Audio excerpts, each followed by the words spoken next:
નમસ્કાર મિત્રો, જય શ્રી કૃષ્ણ. પ્રવીણ જોશી તમારી સામે, તમારી સાથે મોબાઈલ સ્ક્રીન પર. જય સિયારામ. ત્રણ મિત્રો હતા, એક જ કામ કરતા હતા, ચોરી કરવાનું. એક દિવસ ત્રણ જણા ભેગા થઈને 2-3 ગામમાં રાતના સમયે ચોરી કરી. જનરલી કોઈ પણ જગ્યાનો ચોરીનો ટાઈમ 2 થી 4 વાગ્યાનો હોય છે, કારણ તે બધા જ લોકોને ભયંકર ઊંઘ આવતી હોય. તો આ 3 જણે ચોરી કરી અને એક અજાણ્યા ગામમાં દૂર જઈને એક બગડામાં બેઠા. પહેલાં એ કહ્યું એક જણે કે ચાલો પહેલાં ભાગ પાડીએ. પેલો કે ભાઈ શાંતિ રાખને. બધા ઊંઘી ગયા. સવારે ઉઠ્યા.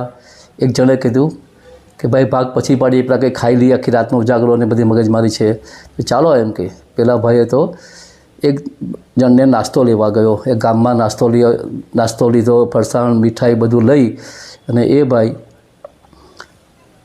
આવતો. રસ્તામાં મને વિચાર આવ્યો, જો પેલા બેને હું મારી નાખું તો આ બધું જ વસ્તુ મને મળે, મારે આખી જિંદગી ચોરી કરવાનું રહે નહીં ને શાંતિથી જીવન જીવી શકું, એટલો મેં આજે માલ લૂંટેલો છે, ચોરી કરેલી છે. પેલા તો ઝેર લઈને બધા ફરસાણ મને મીઠાઈમાં નાખી દીધું.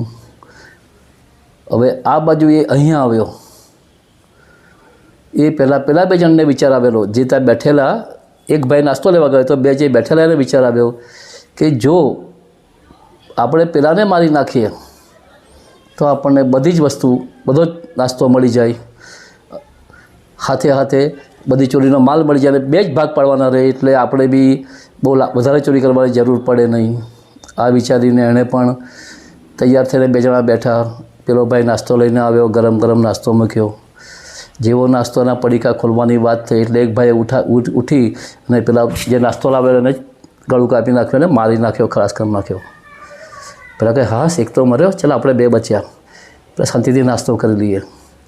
નાસ્તો કર્યો, એમાં કાતિલ ઝેર હતું. થોડી વારમાં બંને જણ મરી ગયા. મિત્રો, અતિ લોભ એ પાપનું મૂળ છે.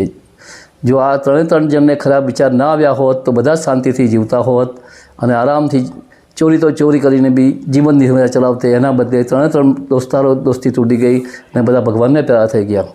અતિ લોભ એ પાપનું મૂળ છે.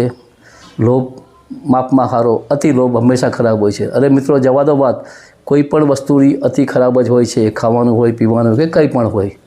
આશા રાખો મજા આવે છે. Thanks a lot. Keep watching. Please subscribe. Praveen Joshi with you. Bye. Siya.